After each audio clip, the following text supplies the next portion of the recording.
Muy bien, pues entonces vamos a continuar una tarde más con nuestro estudio cronológico de la Biblia. Estamos comenzando un bloque nuevo, por así decirlo. El miércoles pasado terminamos el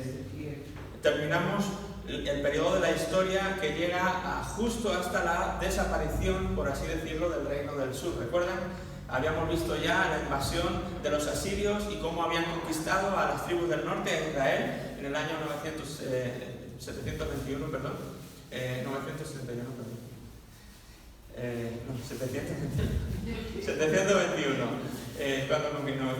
es cuando se separan las dos tribus, 721 es cuando vienen los asirios y conquistan a Israel, y como desde entonces habíamos estado viendo a la nación de Judá, a ella sola, viviendo unos 115 años más, hasta el año 606, que veíamos que Babilonia surgía como nueva potencia mundial y iba a aniquilar, por así decirlo, iba a conquistar en varios intentos, ¿verdad? En el 606 decíamos que había una primera remesa de exiliados que se fueron a Babilonia, entre los que estaban Daniel, entre otros el profeta, que a ver si podemos ver hoy. Después, 10 años más tarde, en el 597, hubo otra segunda redada, por así decirlo, de exiliados. Ahí fue Ezequiel, que es el otro profeta que tenemos para hoy. Y en la tercera redada, fue ya la definitiva, en el año 587, es cuando ya viene Babilonia y arrasa la capital, arrasa Jerusalén, arrasa la ciudad, el templo, las murallas, todo, y pues ya devasta toda esa ciudad, y con ello pues se pone fin a las tribus de Judá, las tribus del sur,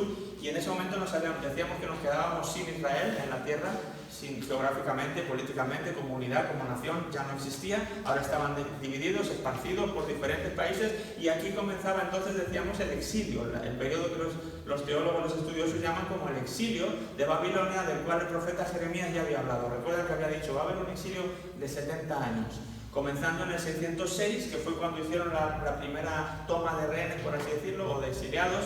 Desde el 606, 70 años hacia abajo, tenemos el 536, ¿de acuerdo? Que es cuando va a terminar el exilio. Entonces, este periodo de 70 años es el que nos disponemos a ver en esta tarde.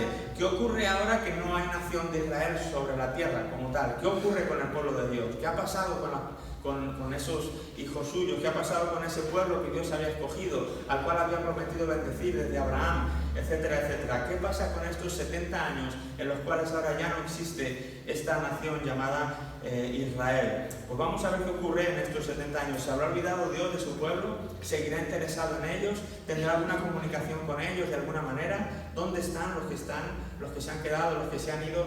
Vamos a ver estos 70 años en lo que llamamos pues los libros del exilio, ¿verdad? Después de la destrucción de Jerusalén en el 586 a.C. Bueno, pues el primero de los libros que encontramos en este periodo de los 70 años van a ser pues este libro de las Lamentaciones. Le tenemos justo en medio de los 4 profetas mayores. ¿Recuerdan los 4 profetas mayores?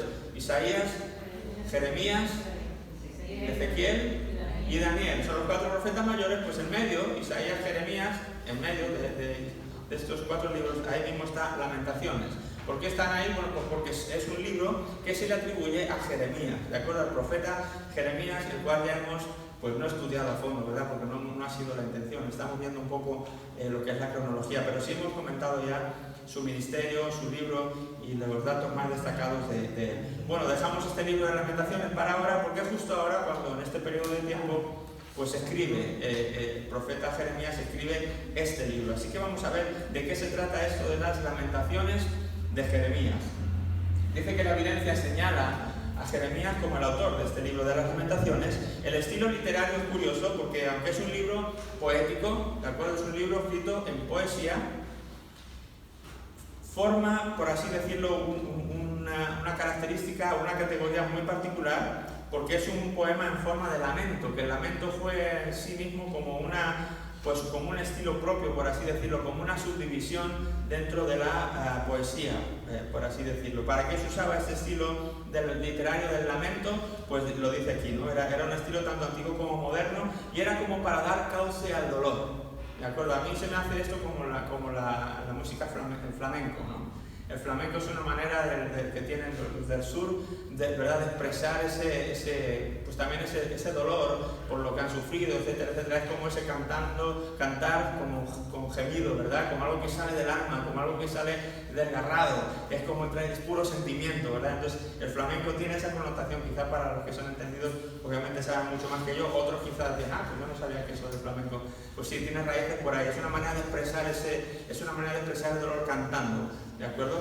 En muchas de sus, no siempre, pero en muchas ocasiones. Entonces el lamento es un poco lo mismo, es una poesía, pero para dar cauce al dolor, para expresar a través de una poesía, a través de una manera bonita, por así decirlo, un tiempo muy difícil, ¿de acuerdo? Algo duro que nos ha tocado vivir, algo difícil que hemos tenido que pasar, que en este caso, ¿qué es lo que está expresando el profeta Jeremías a través de este lamento, o de estas lamentaciones poéticas que expresa él?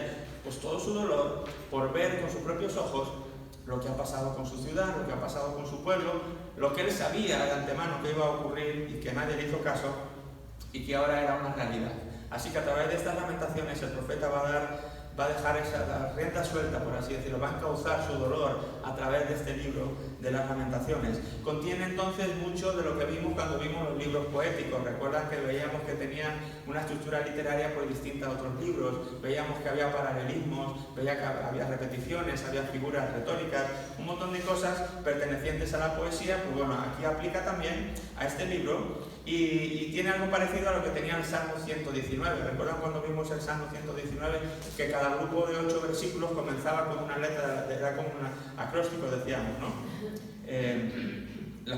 Primero empezaba con la A, 8 versículos, y el versículo 9 empezaba con la B. Entonces, después empezaba el 19, empezaba con la C, con la D, así sucesivamente, todas las letras del abecedario, y llegábamos entonces al final del Salmo 119. Bueno, pues las lamentaciones tienen un poco, es algo similar a esto. Nosotros lo perdemos obviamente al estar traducido, pero pues como dato curioso para que ustedes lo tengan ahí contemplado, ¿de acuerdo?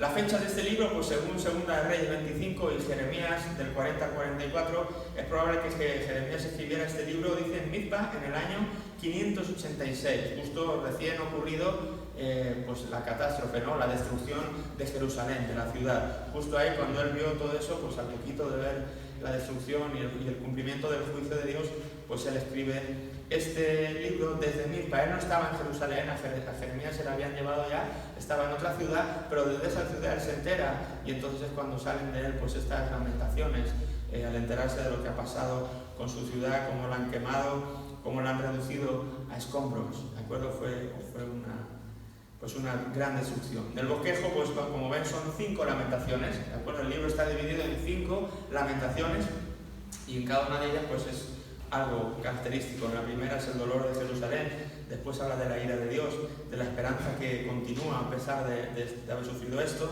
de las consecuencias del pecado, y luego es una confesión que hace en una oración, ¿de acuerdo? En la última de las lamentaciones. Un resumen del libro, pues como estamos diciendo, mediante las 5 lamentaciones estamos expresando aquí el dolor, no solo el dolor, también la rabia que el profeta Jeremías experimenta por la destrucción de Jerusalén. Dice que es una de las expresiones más poderosas y conmovedoras de las emociones humanas que jamás veremos. Sí, es una manera bonita y hermosa de ver cómo las emociones humanas se pueden expresar a través de palabras. A veces es tan duro. ¿Te ha pasado alguna vez que cuando sientes una emoción muy fuerte, ya sea de rabia, ya sea de dolor, que no te salen las palabras? ¿No te ha pasado? Que quieres... quizás no te sale gritar, ¿no? Es que en la rabia está, o el dolor está, o la angustia está, que no sabes ni cómo articular las palabras, no sabes organizar una frase, ¿verdad? Bueno, el profeta aquí tiene tiempo para pensar y tiene tiempo para meditar en todo lo que está pasando, y él con calma empieza a dar rienda suelta a todas estas emociones que tiene dentro, ¿verdad? Rabia, tiene tristeza, tiene dolor, y a través de las lamentaciones, él las va a dar salida. Jeremías dice que está a la vez triste y enojado, ¿verdad? Es una mezcla de sentimientos, no solamente tristeza lo que él experimenta por el hecho de ver a su ciudad como la está viendo, él experimenta también enojo, experimenta también de alguna manera como ira, como frustración, y vamos a ver por qué. Dice que está enojado ¿con quién? Con los sacerdotes, por ejemplo, está enojado con los sacerdotes, está enojado con los profetas. ¿Por qué? Porque veía que por los pecados de ellos la destrucción fue necesaria.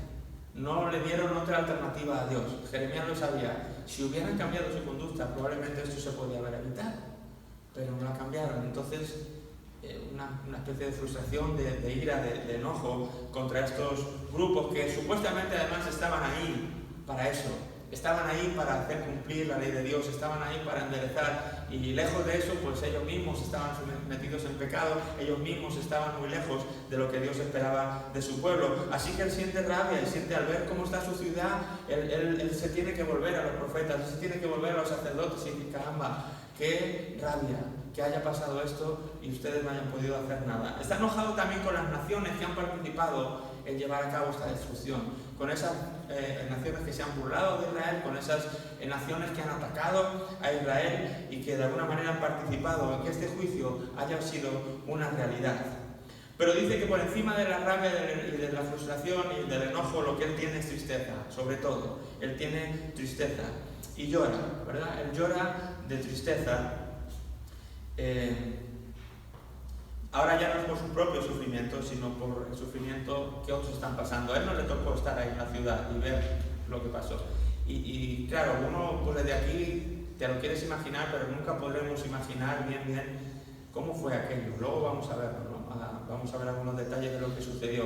Porque uno cree que a lo mejor es que entraron el ejército y destruyó la muralla y destruyó el templo y lo quemaron y ya está, y no había nadie por ahí dentro, nadie se quemó. No fue solamente una destrucción de los monumentos y de las ciudades y de los edificios, fueron contra la gente y fue un saqueo, fue una atrocidad realmente lo que se cometió contra el pueblo de Dios. Entonces eso duele, ¿verdad? Eso duele, eso entristece. Y este profeta, aunque no está ahí, él se ha enterado de lo que ha pasado. Y ahora se duele y llora y está triste por lo que a él no le ha tocado a las familias que él quería, su propia gente, su propia nación, su propio país. Y cuando uno está fuera de su propio país es cuando más quizá te entra como esa morriña o esa nostalgia más de tu cosa, ¿no? Quizá hay aquí en esta tarde personas que están fuera de su país ahora mismo, estando aquí en Tenerife, y probablemente lo que sea una noticia quizá para mí de Venezuela. Yo volví a leer que Venezuela está mal, y yo me lo puedo querer imaginar, pero quizás los venezolanos que hay aquí, más que nadie, ellos entienden, ¿no? Lo que es, cómo estará su país. Ahí tendrán sus gentes, ahí tienen que ser familiares, amigos, conocen el país, ahí es donde han nacido, tienen ese sentimiento de arraigo. Cualquier noticia a ellos le va a doler más que obviamente a mí, que no me puedo hacer tanto a la idea. Entonces ahora Jeremías está fuera, no está ahí en la ciudad, está lejos, y yo creo que todo se recrudece, ¿no? Yo también he estado fuera en otros países, y yo recuerdo que justo por ese tiempo que yo andaba fuera salió esta grabación que hizo Marco Vidal de lo de España, ¿no? El concierto que se hizo en Madrid, y que tenía una canción que hablaba de Somos Pequeñas Llamas, ¿no? Ay, mira cómo he llorado yo con esa canción. ¿Por qué? Porque estaba fuera y solamente me montaba en mi coche y me iba a la universidad, y cuando iba de camino ponía el CD en el coche y una misma nación, un mismo pueblo, y yo, ¡ah! ¡Ganamos nuestra España! ¡Ah! ¿Por qué? Pues porque estaba fuera, porque te entra como esa morriña, ese sentimiento de, ay, no estoy ahí, ¿no? ¿Qué bueno estar ahí? ¿Qué estará pasando? ¿Cómo estará mi gente? O simplemente porque está fuera, ¿no? Entonces, pues todo esto se le mezcla a Jeremías. No está ahí, pero es de ahí, él conoce todo, él encima fue protagonista en el hecho de que fue profeta y quiso evitar esto y no pudo. Imagínense toda esa mezcla en la mente y en el corazón de Jeremías, pues él no puede dar rienda suelta a través de las lamentaciones. La destrucción de Jerusalén, como decía antes, por hacernos un poco de idea, la destrucción llega después de un largo asedio, ¿verdad? Decimos que desde el 606 ya empezaron a asediar las ciudades, llevándose a unos cuantos cautivos, y duró un tiempo, no fue algo así puntual, de un día, ni de un mes, ni de un año, fue largo, fue un asedio largo, duró meses, años. Y dice que los lamentos estaban justificados por estas cosas. Sus enemigos se burlaron de ellos, por ejemplo, y les hicieron toda clase de escarnios. Las Lamentaciones 1 y 21, por ejemplo, oyendo que gemían, mas no hay consolador para mí. Oyeron que gemían, mas no hay consolador para mí. Todos mis enemigos han oído mi mal, se alegran de lo que tú hiciste. Harás venir el día que has anunciado y serán como yo, ¿verdad? Es como que se enteraron de que mi ciudad la habían arrasado y se empezaron a burlar y a reír. Y, mira lo que le pasó a tu ciudad. Eso le dolía, ¿verdad? Y en el capítulo 2, la Lamentación número 2, el 15 y el 16, también habla de esto: todos los que pasaban por el camino batieron las manos sobre ti, silbaron y movieron respectivamente sus cabezas sobre la hija de Jerusalén, diciendo: ¿es esta la ciudad que decían de perfecta hermosura, el gozo de toda la tierra? ¿Verdad? Era una ironía al ver cómo había quedado la ciudad. Pues eso le dolía y le entristecía. Dice que las madres mataron a sus hijos para comer. Esto ya es más grave, ¿verdad? Ya no es una burla, que también la había, pero era una época de hambre. Habían asediado la ciudad, no había víveres, no había manera de sostenerse, y dice que las mamás mataron a sus hijos para comer. Eso está más duro, ¿no? Imagínate. Y que otros se burlen. Y pues es esa tristeza que este profeta, ¿cómo no va a llorar? O sea, ¿cómo no va a ser el profeta llorón? Tenía que llorar, no le quedaba de otra. Eran cosas muy fuertes las que estaban viviendo. Mira, oh Jehová, y considera a quien has hecho así. Han de comer las mujeres el fruto de sus entrañas, los pequeñitos a su tierno cuidado. Han de ser muertos en el santuario del Señor el sacerdote y el profeta. Todas estas cosas que pasaban, ¿no? Que estaban pasando allí. Murieron lentamente de hambre, muchos de ellos. Fueron cazados como animales. Sus príncipes fueron torturados y asesinados. Entonces no fue solamente una invasión de que quemaron el templo y destruyeron la muralla. Ojalá hubiera sido solo eso. Pero aquí estamos hablando de muchas vidas humanas y la manera en que se hizo todo esto. Así que las lamentaciones pues están más que justificadas en este caso para el profeta. Se expresa el gran dolor por la ira de Dios derramada sobre Judá, pero en medio de todo esto Jeremías reconoció que Dios era santo, justo y fiel. En el capítulo 3, del 21 al 33, no lo vamos a leer porque es largo. Esta era su única esperanza. Y qué bueno que sale esta frase, porque es lo que hemos estado hablando en estos domingos en Libre. Recuerdan que hemos dicho que cuando afrontemos cualquier situación de nuestra vida, algo que nos haya pasado en el pasado, o que nos está pasando en la actualidad, o que nos pueda pasar en el futuro, siempre debemos tener una premisa por encima de nuestras circunstancias.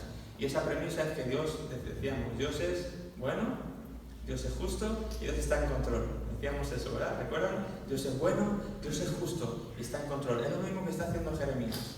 A pesar de ver lo que está pasando, a pesar de haber vivido este juicio de Dios, por así decirlo, y todos esos ataques que ha experimentado la ciudad, él dice que en medio de todo esto, Jeremías reconoce que Dios es santo, justo y fiel. Esto no ha sido una injusticia de parte de Dios. Esto no ha sido una infidelidad de parte de Dios. Él no ha sido infiel al pacto. Esto no ha sido que Dios ha dejado de ser santo.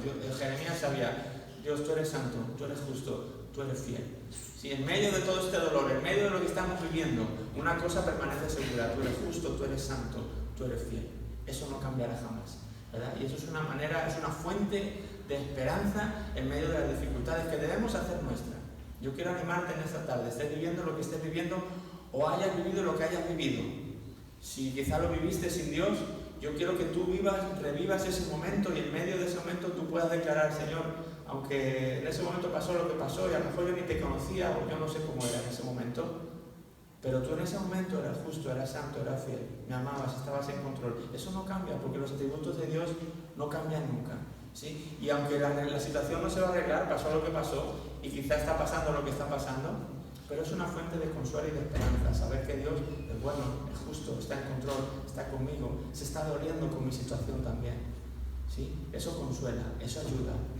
Y debemos recordarlo cuando sea el momento de recordarlo. ¿Por qué? Porque en este caso era su única esperanza. Si Jeremías hubiera caído en la trampa que quizá el enemigo le estaría lanzando a su mente: mira, Dios se ha olvidado de ti, mira, tú crees que Dios es justo después de lo que ha pasado, yo sé que el enemigo estaría ahí con él. ¿Por qué? Porque sí está conmigo y está contigo también. Porque él tampoco cambia sus métodos. Él sigue siempre actuando como lo que es, el acusador de los hermanos, el mentiroso, el homicida. Ese es el enemigo, ese es Satanás, es su característica, su naturaleza. Siempre se comporta así. Entonces yo sé que a la cabeza de Jeremías le estaría bombardeando estas mismas ideas. Pero la única esperanza que tenía Jeremías en medio de todo este dolor era reconocer las verdades de que por encima de todo lo que estaba viviendo, Dios era santo, Dios era justo, Dios era fiel. ¿Sí? Y eso, cuando la Biblia habla de que el justo por la fe vivirá, se refiere a estas cosas. Hay veces en las que el justo tiene que echar mano de la fe y no le queda otra cosa, pero esa fe es suficiente. Es más que suficiente para lo que estamos viviendo, ¿sí?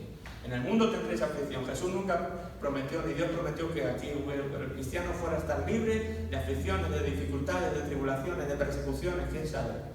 Lo que sí prometió es estar siempre con nosotros. Lo que sí prometió es no cambiar nunca. Lo que sí prometió es seguir siendo Dios en medio de nuestras circunstancias. Y esa es nuestra única esperanza. Así que si perdía eso Jeremías, lo perdía todo. Así que él no estaba dispuesto a perderlo. Y en medio de su situación declaró eso. Dios es santo, Dios es justo, Dios es fiel. Esa era su esperanza. Al terminar el poema dice que el autor rogó por misericordia. ¿Sí? En la Lamentación número 5, el capítulo 5, él pide misericordia confesando el pecado del pueblo. Porque la verdad es que era algo más que merecido, como ya habíamos visto. No fue un capricho de Dios, no fue un arrebato de ira de Dios así repentino. Esto fue una consecuencia de muchos y muchos y muchos años de pecar, de apartarse de Él por parte del pueblo, me refiero, el pecado del pueblo, apartarse de Él de todas las maneras posibles, de desafiar a su autoridad, etcétera, etcétera, de hacer atrocidades. Y después de muchos años de esperar y ser pacientes, Dios dijo: hasta aquí, se terminó, tengo que actuar por amor de ellos mismos. ¿Sí? Porque si yo dejo esto, entonces va a ser peor aún. Así que este castigo es como tomarse una medicina que no te gusta, que sabe amarga, pero si el resultado es bueno, merece la pena. Esta es la disciplina de Dios. Él reconoce eso y lo único que pide es: Señor, pues ten misericordia en medio de tu juicio. Ten misericordia de esta gente que están viviendo esto y quizás están débiles en la fe. Ten misericordia de las personas que no estén sabiendo gestionar esto. Ten misericordia del que no te conoce todavía, etcétera, etcétera. ¿Sí? Entonces, después de reflexionar en todo esto y dar rienda suelta a sus emociones, Jeremías pide esto: misericordia, Señor, para poder gestionar lo que merecemos. ¿Por qué? Por el pecado que hemos cometido. Tu pueblo ha pecado y esta es la consecuencia de nuestras acciones. A veces es lo último que queremos, reconocer nuestros actos y ser responsables. Es más fácil culpar a alguien, quien sea, o al mismo Dios. Sí, lo más difícil es decir: es verdad, me lo merezco porque he hecho mal. Eso es más difícil. Pero Jeremías sabía: tú eres justo, tú eres santo, tú eres fiel, esto no lo merecemos por esto, por esto, por esto y por esto. Lo único que te pido, Señor, ten misericordia de tu pueblo aquí en medio. ¿Vale? Y poco más que decir de este libro. O sea, quiero decir, para estar en un estudio cronológico se podría decir muchísimo más, no me malentiendan, pero yo creo que con esto, para darnos una idea de lo que va el libro, pues es suficiente, ¿verdad? Recomiendo pues, que en casa, si quieren, como siempre, ¿no?, lo lean despacio, puedan ir sobre ello a la luz de esto ya del porqué. A veces hemos leído libros de la Biblia sin saber el contexto, sin saber de dónde vienen ni por qué. Ahora cuando tú leas las Lamentaciones de Jeremías, pues ya sabes más o menos el contexto, ya sabes por qué las escribió, ya sabes la historia, lo que estaba pasando, lo que había pasado en esa ciudad de Jerusalén. Y bueno, quizá pues todo lo que leas tenga un poquito más de sentido. Eso es lo que estamos buscando al hacer este estudio cronológico, que ahora cualquier pasaje que leamos de la Biblia más o menos lo sepamos encuadrar en el marco histórico en el que se escribió, en el que se desarrollaron los hechos, y por lo tanto tú tengas otro entendimiento un poquito más profundo de lo que este libro o cualquier libro que tú leas te está diciendo. ¿De acuerdo? Así que bueno, vamos a pasar al siguiente libro entonces. Después de las Lamentaciones de Jeremías, pasaremos al libro siguiente, también aquí en orden, es el libro de Ezequiel, el profeta Ezequiel. Sin antes quiero pasar a este profeta sin recordar antes que Israel desapareció como nación y volvió a constituirse como nación. ¿Saben cuándo fue? Los estudiosos de la historia, ¿quién me sabe decir el año en el que otra vez se reconoció el Estado judío Israel como nación? 1948. 1948. Ok. ¿En qué año estamos hoy? 2018. ¿Sabes cuántos años hace de que se constituyó el Estado? 70 años. Y está habiendo todo un año de celebraciones allí quizás si tienes el Facebook lo habrás visto. Mañana mismo creo que hay un gran acto, está ahí Michael W. Smith, hay un montón de pastores, gente de todo el mundo. Están haciendo pues recordatorio, ¿verdad? Conmemorando este aniversario, por así decirlo, 70 años del resurgir del pueblo de Dios en el año 1948. Y bueno, pues algunos están viendo ahí si hay alguna profecía que se cumpla, que no se cumpla, porque 70 es como un número a veces estratégico, ¿no? No son 58 años, son 70. Y el 70 en la Biblia ha aparecido en muchas ocasiones como un número clave, como un número, mismamente el exilio. ¿Cuánto duró el exilio? 70 años de exilio. Entonces estamos ahora en el 70 cumpleaños de la nación de Israel desde el año 1948, así que nada más para que ustedes lo sepan, para que estén atentos, para que, bueno, pues siempre lo que ocurra alrededor de Israel a nosotros nos tiene como que, tenemos que tener un oído de así, mirar siempre de reojo a Israel, ¿verdad? A Jerusalén y a lo que ocurra allá, porque ahí va a acabar todo. Ahí va a ser el reino milenial de Jesús, va a ser ahí. Él va a establecer ahí su trono, un templo impresionante. Desde ahí todas las naciones van a acudir a Jerusalén a adorar. El rey va a estar ahí gobernando esta tierra desde ahí. O sea, al final pasa por Jerusalén y pasa por el pueblo escogido de Dios. Así que, aunque está ahí, pues nosotros siempre, las noticias y demás, tú siempre echar un ojo a Jerusalén. Bendice esta nación, porque el que bendice a Jerusalén va a ser bendecido también. Así promete la palabra de Dios, ¿vale? Bueno, pues continuamos. El libro del profeta Ezequiel. Vamos a ver de qué va este libro. La autoría del libro, pues igual, del profeta Ezequiel, que era un sacerdote, era sacerdote israelita y además de sacerdote, pues profeta, contemporáneo más joven de Jeremías, ¿de acuerdo? A la vez que estaba Jeremías hablando, también lo estaba haciendo Ezequiel, aunque era un poco más joven. Su nombre, fortalecido por Dios. Eso es lo que significa Ezequiel. Dice que estaba casado Ezequiel, pero quedó viudo tras una inundación en Jerusalén en la que murió su mujer, ¿de acuerdo? Hubo una inundación y la esposa murió ahí. Yo espero que tuviera la misma, yo sí sé que lo tuvo, ¿no? La misma certeza que tenía Jeremías. En medio de esta situación seguro que él dijo: Señor, tú eres justo, tú eres fiel, tú estás en control de mi vida. Sí, es lo que tenemos que recordar siempre. Cuando vengan noticias tristes a nuestro corazón, situaciones difíciles, Señor, tú sigues en tu trono.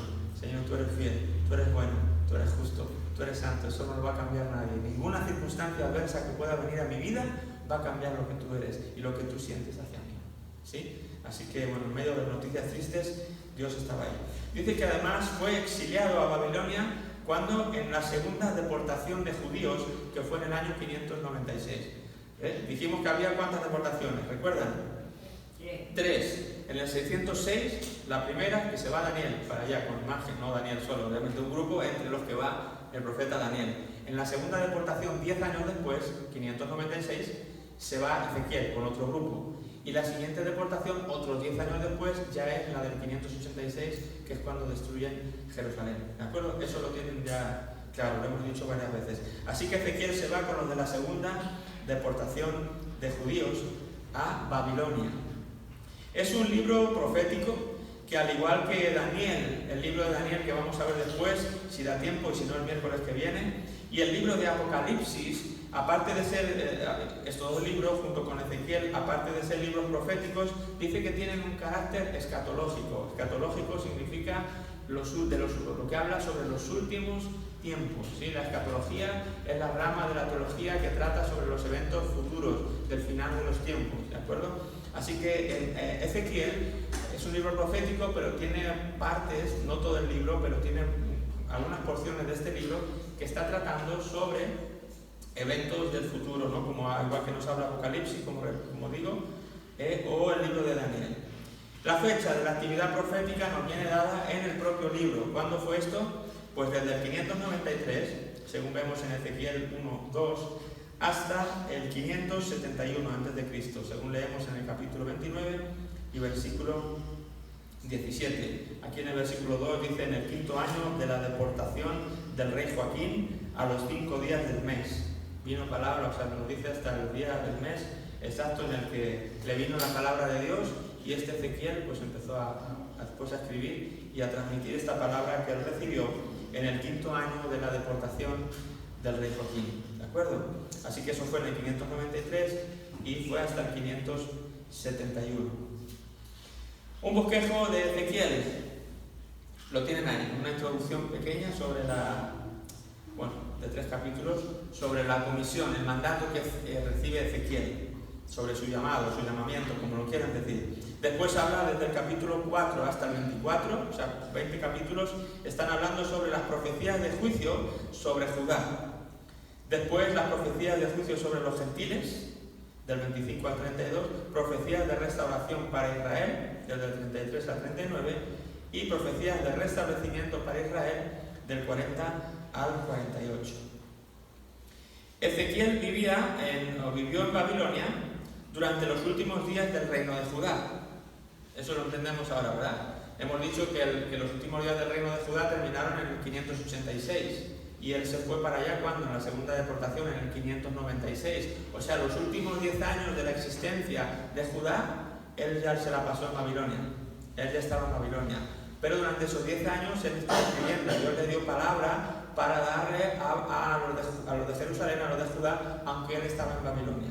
¿De acuerdo? Dios le dio palabra para esos 10 años que quedaban, de gente que quedaba ahí, le dio palabra para que lo diera ahí. Por lo tanto, los capítulos del 1 al 24 dice que fueron dados antes de la destrucción de Jerusalén. O sea, en esos 10 años Dios le dio palabra para hablar a las personas que quedaban ahí en esos últimos 10 años. ¿De acuerdo? Los primeros 24 capítulos del libro, todavía Jerusalén está en pie, todavía hay gente viviendo ahí y Él les está dando esa palabra desde Babilonia. ¿De acuerdo? Ahora, a partir del 24 hasta el final del libro, pues ha ocurrido ya la destrucción de Jerusalén y ya el profeta lo que hace es dar otro tipo de... cambia un poco el discurso, y lo que está dando ahora son profecías de ánimo, de consuelo, etcétera, etcétera. ¿Por qué? Porque el juicio ya ha venido sobre Jerusalén en el año 586. ¿Entendemos esto? Muy bien. Pues vamos a analizar un poquito por encima, igual que hemos hecho hasta ahora, pues este libro. La introducción, que son los 3 primeros capítulos del libro. ¿Qué nos cuenta en la introducción del libro? Pues nos cuenta cómo fue el llamamiento de este profeta al ministerio, al oficio de profeta, por así decirlo, o lo que tenía que decir, y su encomienda, qué es lo que le dice Dios que tiene que hacer. Ezequiel dice que escribe su visión de la gloria, el poder y la majestad de Dios que recibió con su llamado. ¿De acuerdo? Él fue algo parecido. ¿Quién tuvo una visión parecida cuando vimos los profetas que no sabían? Por aquí lo dicen. ¿Recuerdan un profeta también mayor que vio la gloria del Señor? Isaías. ¿Recuerdan de Isaías? Como no solamente recibió el mensaje, sino que él fue como una especie de visión, lo que él tuvo, y vio la gloria de Dios. Ezequiel es otro parecido. Tiene una visión de la gloria, del poder, de la majestad de Dios, y en medio de todo eso es donde él recibe su llamado a hablar de parte de Dios. Dios le va a mandar a una nación terca, a una nación dura y a una nación rebelde, que era su propia nación, eran los de Judá, donde no iba a ser bien recibido, pero dice que él debía verse como un vigía. ¿De acuerdo? ¿Qué es lo que hace un vigía? Pues tiene la responsabilidad de hacer sonar la alarma, a pesar de cómo la gente vaya a reaccionar. Tú imagínate un vigía que tiene que hacer sonar una alarma y dice, ay caray, pero si hago sonar la alarma y sé que hay un montón de gente ahí acostada ahora porque son las 3 de la mañana, pues se van a molestar, ¿verdad? Lo voy a despertar del sueño. No, mejor no hago sonar la bocina. ¿Usted cree que un vigía haría eso? No, ¿verdad? ¿Por qué? Porque es más importante lo que él está avisando que el descanso que el pueblo pueda tener, porque si él no da la alarma, pues su sueño va a ser eterno. El enemigo viene y le va a hacer que sueñe para siempre, ¿no? Así que Dios le dice eso, no vas a ser bien recibido, es un pueblo terco, es un pueblo duro, no te van a hacer caso, pero tú tienes que hacer lo que tienes que hacer, que es hablar de lo que sucede, y es que viene un juicio, y tú tienes que hablar de eso. Así que al margen de cuál sea la respuesta de la gente al oír tu profecía, tú tienes que darla, no te eches para atrás, aunque no te hagan caso, aunque sean tercos, aunque no te acepten, tú habla, porque lo que viene es seguro y es cierto. Entonces él le pone este ejemplo para que él lo pueda entender y se vea como un vigía. Y yo creo que es un poco lo que somos tú y yo. ¿No te parece que somos también vigías en los tiempos en los que estamos viviendo?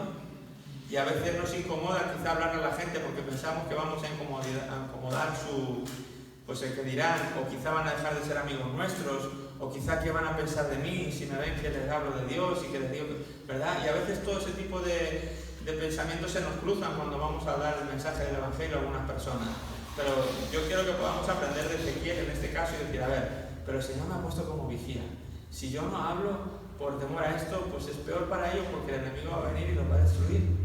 Lo que yo estoy dando es una medicina. Entonces tengo que ser valiente, tengo que ser fuerte, tengo que verme como un vigía. Y a pesar de cuál vaya a ser la respuesta de los demás, pues yo tengo que intentar cumplir con mi misión, con la gran comisión que Jesús nos dejó, que dijo, id, ¿verdad? Predicar el Evangelio a toda criatura. Y en eso estamos. Y esa es la tarea del vigía, ¿de acuerdo? De hablar y de no echarnos para atrás al margen de la respuesta que vayamos a recibir. Claro, con pedir al Señor sabiduría y que nos ayude y buscar la manera más eficaz, pero no echarnos para atrás por cuál vaya a ser la respuesta de las personas. Todo esto lo habla con detalle en los 3 primeros capítulos del libro, como digo. Entonces, la segunda parte, que son las profecías que Dios le da contra Judá para estos últimos 10 años de existencia que le quedan a Judá, Van desde el 4 hasta el 24. Todos estos son mensajes que Dios le está dando a Ezequiel y desde Babilonia, por así decirlo, los está haciendo sonar para la nación de Judá. Son mensajes de juicio contra Judá, predicados en los últimos años antes de la destrucción de Jerusalén en el 586. Ya lo habíamos dicho. Dice que él empleó muchas ayudas visuales, Ezequiel empleó muchas ayudas visuales en su predicación, en sus profecías. Y esto atrajo un poco el interés de los que ya se habían cansado de escuchar a los profetas de Dios. Ya había habido muchos, hemos visto bastante, ¿verdad? De los mayores, de los menores.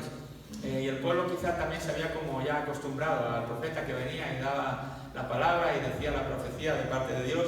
Entonces, de alguna manera, este es como, metió aquí como una PowerPoint, como en nuestros tiempos damos las cosas en PowerPoint porque a veces es como que es más visual, es más, ¿verdad? Provoca otra reacción, ver la imagen o ver el título o ver, yo no sé, ¿no? Es de alguna manera una ayuda visual.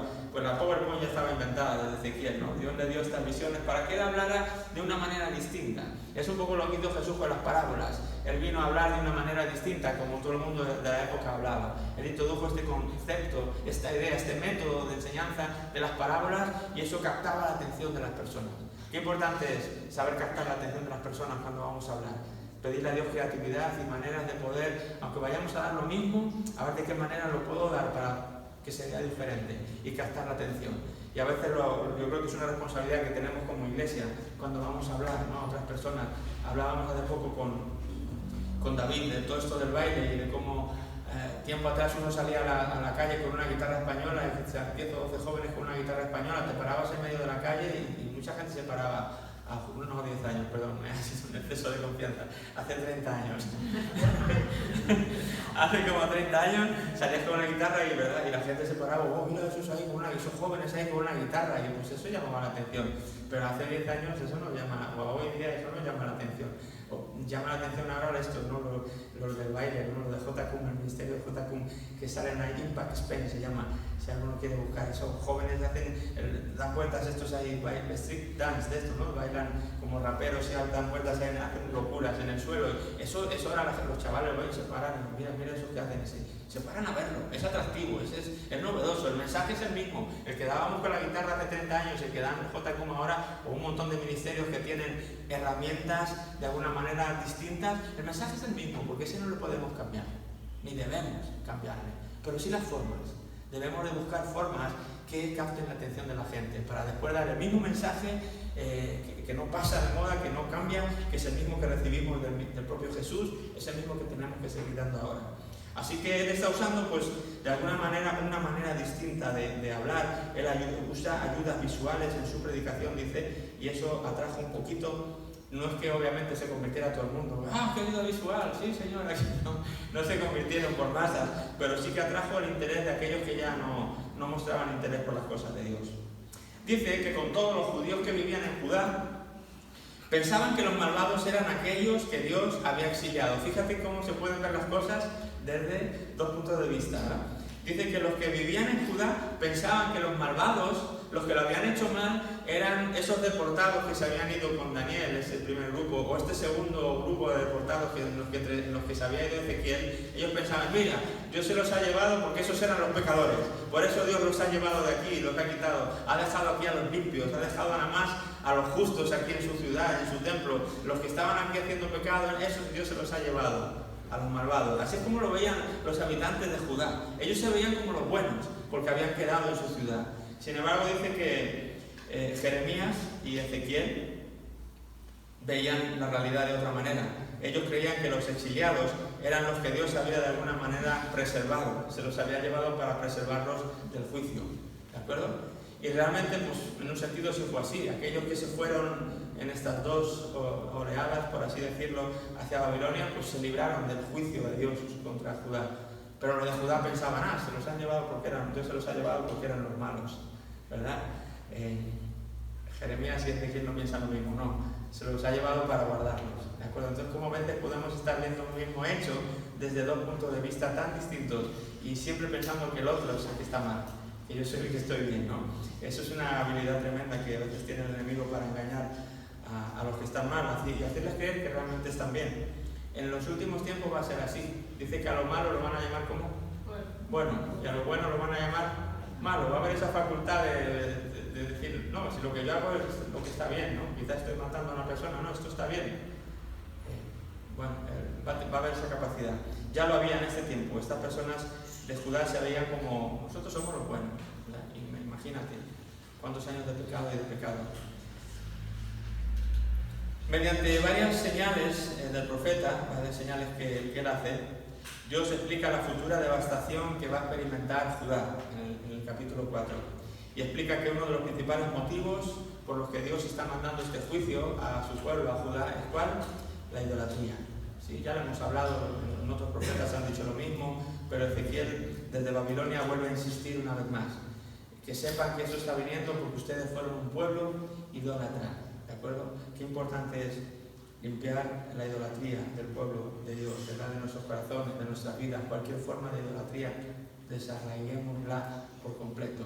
No pongamos nunca nada ni nadie en el lugar que solamente Dios merece y que solamente a Dios le corresponde. Cuando tú veas que algo está quitando tu devoción a Dios de una manera que ya está compitiendo con Dios, mira, arráncalo, ¿sí? Porque se va a convertir en idolatría. Y la idolatría es muy mala. La idolatría es peligrosa. La idolatría no es un juego, ¿sí? No se ve como, quizá no se ve tan así, porque no es, como decíamos cuando veíamos este tema en el programa de Libres, quizá no se ve como esto de adorar estatuas y adorar bichos y bestias. No es ese tipo de idolatría, pero es la otra, la sutil, la que se lleva en esos tiempos. Aquella que te quita tu tiempo con Dios, aquella que te quita tus ojos de Dios y los pone en otro lugar, ¿verdad? En un hombre, en una hobby, en una afición, en quién sabe qué, miles de cosas. ¿De acuerdo? Así que revisemos siempre nuestra vida, porque la idolatría dio muchos problemas al pueblo de Dios y Dios actuó duramente con su pueblo por haber caído en esta idolatría. Eso lo hablan de los capítulos 5 al 11. Es donde Ezequiel está hablando sobre este tema y ahondando en este asunto del pecado de idolatría que llevó a Judá a este juicio, a experimentar este juicio. Es aquí donde Ezequiel relata la visión que tuvo de cómo la gloria de Dios abandonaba el templo. Tremendo, él vio cómo la gloria del Señor se iba de ese lugar, se iba del templo. El templo se quedaba sin la presencia de Dios. Recuerdan que fue construido para eso. El templo de Dios fue construido para albergar la presencia de Dios. ¿De acuerdo? En el arca, ¿recuerdan el arca del pacto? Estaba ahí metida en el lugar santísimo y ahí era donde la presencia de Dios descendía y moraba y habitaba. ¿De acuerdo? Entonces Ezequiel tiene una visión en la cual la presencia de Dios se va del templo, se va del arca, se va del lugar santísimo y desaparece y deja el templo como un lugar, pues un montón de piedras, nada más. Ya no está la presencia de Dios.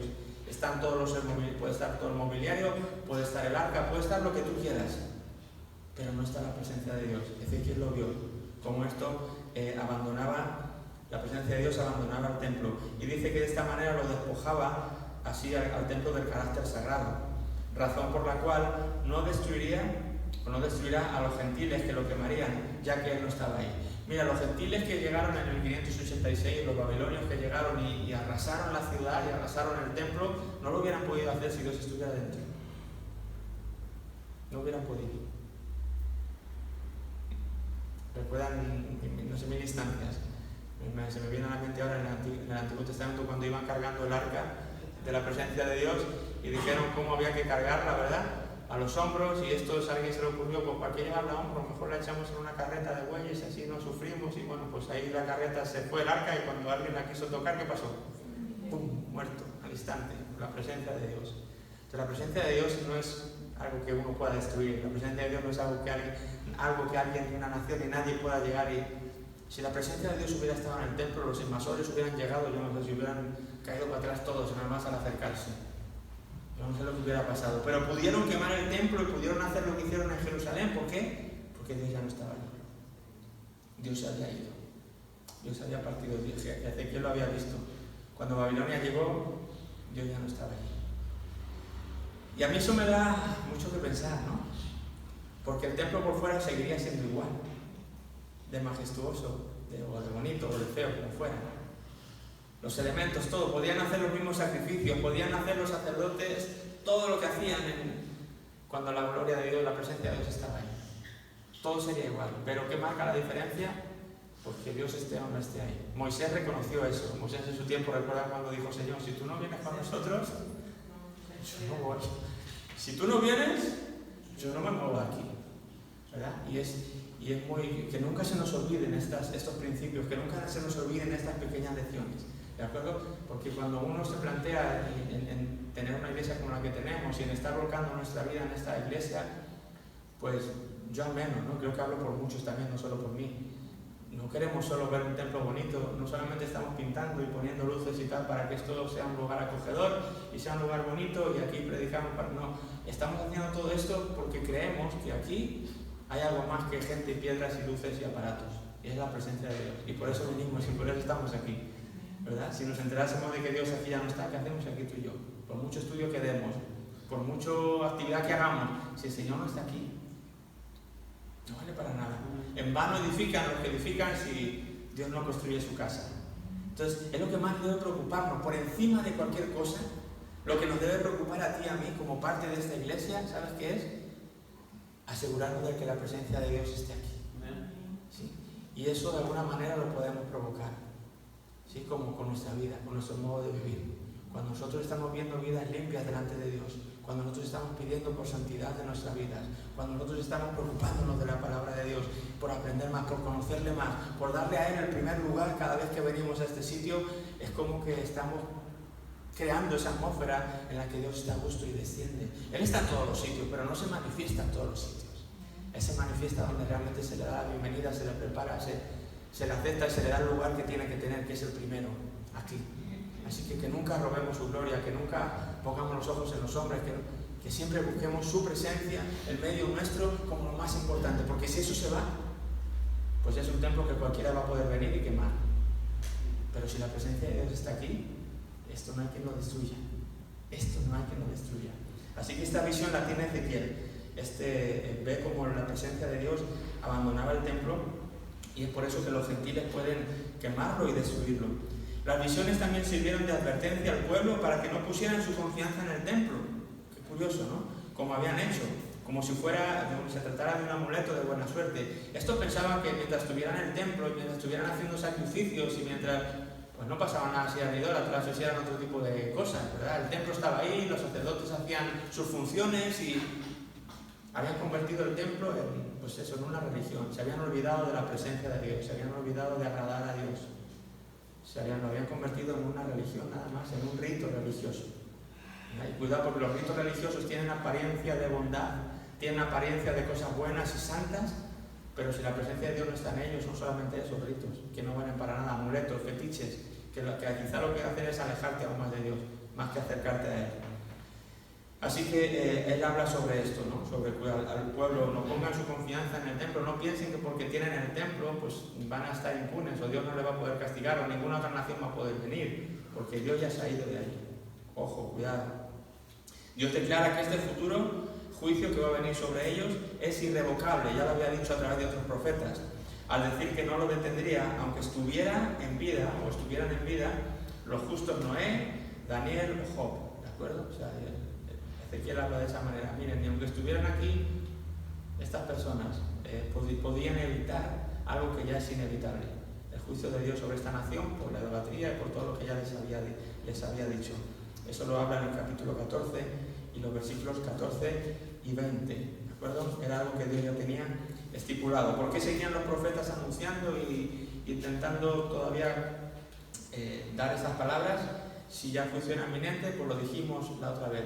Aunque era irrevocable el juicio y iba a venir, y como nación no iban a responder como nación, pero sí había a modo individual personas que todavía estaban a tiempo de reaccionar y de salvarse. Y Dios, mira, que por una persona Dios puede ser muy caprichoso y puede mover cielo y tierra por una sola persona que esté dispuesta a aceptarle. Así que no nos dejemos llevar por los números. Si hay una persona solo con vida y que pueda ser candidata a que Dios, por una sola persona merecería la pena gastar nuestra vida. Muy bien, profecías entonces, hasta el 24, aquí esta sección terminaría entonces las profecías que él está dando para Judá, antes de que venga el juicio. Ahora llega el juicio, el año 586, vienen los babilonios, atacan, destruyen Jerusalén, y entonces ahora Ezequiel, los mensajes que va a dar a partir del capítulo 25 hasta el final del libro, son primeramente profecías de juicio sobre las naciones gentiles, ¿de acuerdo? Sobre las naciones de alrededor. Entre los pueblos castigados van a estar Amón, los amonitas, ¿verdad? Moab, Edom, Los edomitas, ¿recuerdan a los edomitas? Que pensaban que ahí en las rocas nadie les podía hacer nada.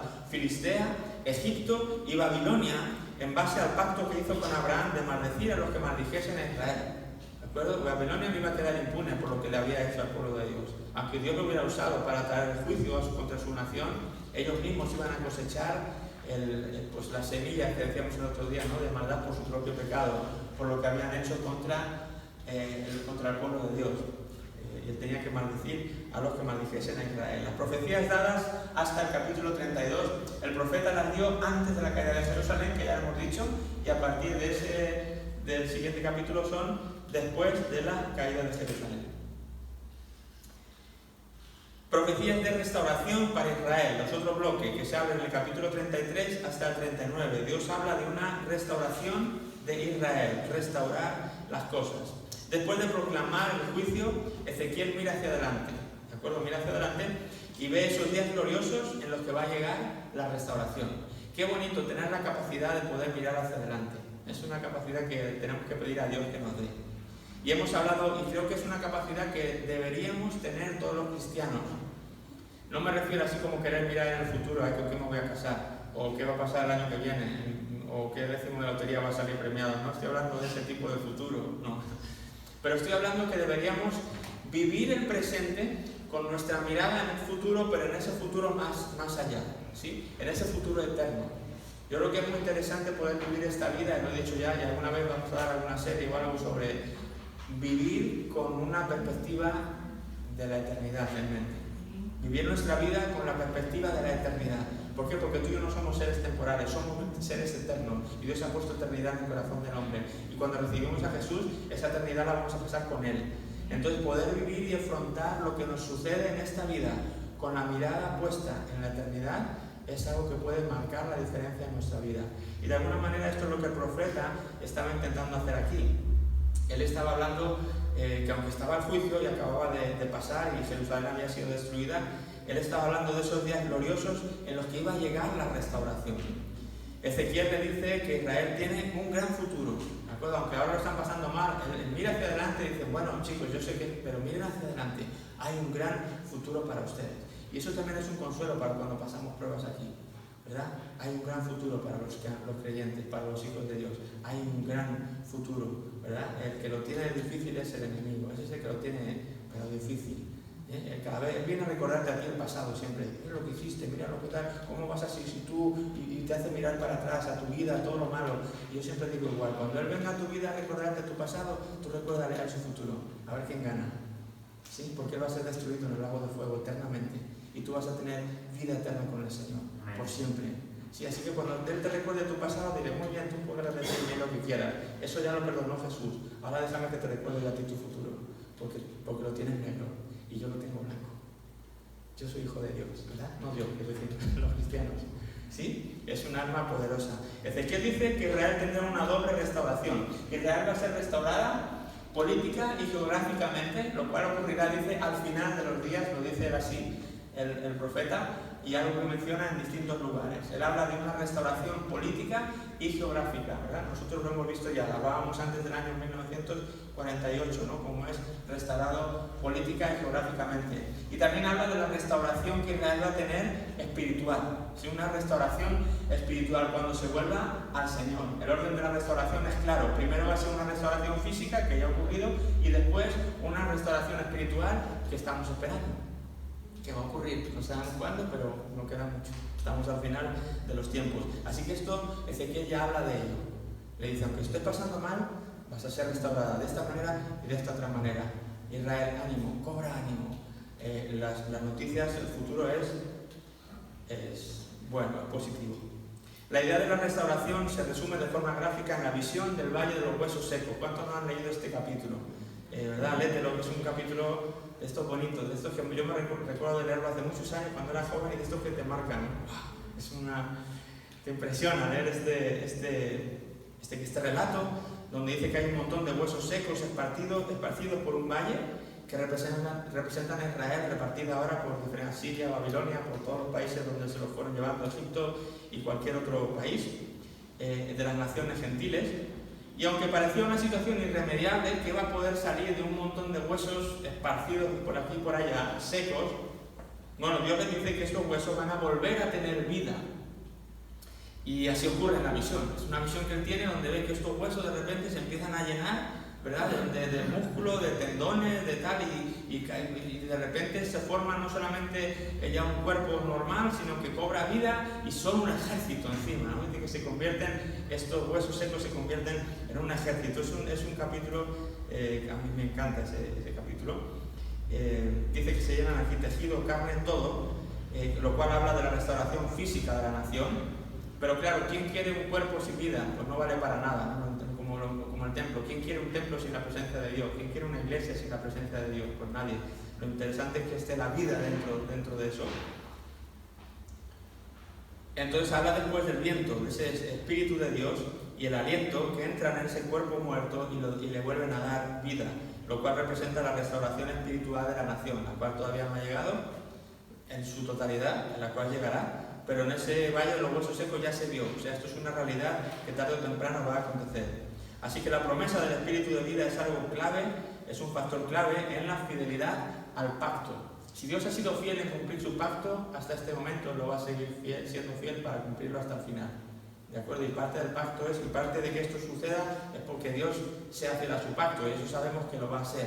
Así que esto es una garantía de que será así. Israel no solamente va a ser un ejército de hombres, por así decirlo, sino hombres con vida, hombres con el espíritu de vida de Dios en ellos. Va a ser una gran nación otra vez. Ahora estamos en el tiempo de los gentiles, ahora realmente estamos, se conoce así como el tiempo de los gentiles, y Israel, por así decirlo, el pueblo de Dios está viviendo bajo el dominio de las naciones gentiles, pero esto se tiene que dar la vuelta, y cuando todos los judíos en ese tiempo que vengan de todos los lugares del mundo y se reúnan y acudan en masa a su nación otra vez, pues las cosas van a cambiar y la cosa va a ser muy distinta a como es ahora.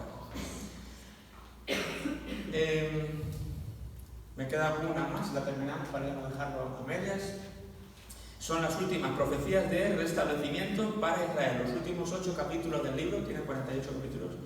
Restablecimiento para Israel. El centro de atención aquí es el tiempo del milenio, el reino milenial de Jesús y la vida en esa era del reino o del milenio. Jerusalén será el punto central de ese reino, donde Jesús va a reinar durante 1000 años, porque el Mesías va a reinar ahí, en Jerusalén, y las naciones de la tierra acudirán allí para adorar. El templo será grandioso, ¿de acuerdo? Primeramente porque la presencia de Dios estará en el templo, y después porque el templo será grandioso. Los 2 profetas entonces del exilio, que son Ezequiel y Daniel, o Daniel y Ezequiel, se encargan de dar esperanza a la pisoteada Israel de que la guarda un futuro glorioso, gracias a su Dios que guarda el pacto. Gracias a su fidelidad, gracias a ser Dios como es, hay esperanza para tu vida y para mi vida, aunque tengan que venir tiempos a veces que no desearíamos o que sean un poco complicados. Dios está con nosotros siempre. Así que bueno, Ezequiel tiene partes un poquito, las hemos leído muy deprisa. Si tú lees estas partes difíciles escatológicas donde habla de estas visiones, es un poquito complicado de leer. Pero bueno, acuérdense que aquí lo que estamos haciendo es verlo un poquito de manera somera, por encima, para no perder toda esta cronología, poder encauzar la historia bien, los hechos, los libros, más o menos como acontecen, y habrá tiempo un día de decir, vamos a estudiar el libro de Ezequiel a fondo, ¿verdad? Y podremos llegar a un momento en el que cojamos un solo libro y nos metamos a profundizar en un libro, y ya podremos ver todas esas visiones, todas esas palabras difíciles y que nos entienden. Ahora tú de eso no te preocupes, ¿de acuerdo? Quedémonos un poco en la superficie para no perder el hilo de la historia cronológica que venimos desarrollando. ¿Les parece? Muy bien, pues vamos a orar. Vamos a orar para terminar este tiempo. Ya se nos ha ido la hora. Espero que haya sido un buen tiempo donde Dios haya puesto algo en tu corazón, una semillita ahí que tú puedas ahora regar, cuidar, y que de ahí pues salga algo precioso para tu vida. ¿Quién quiere orar? ¿Quién quiere despedirnos de este tiempo? ¿Quién quisiera hacerlo?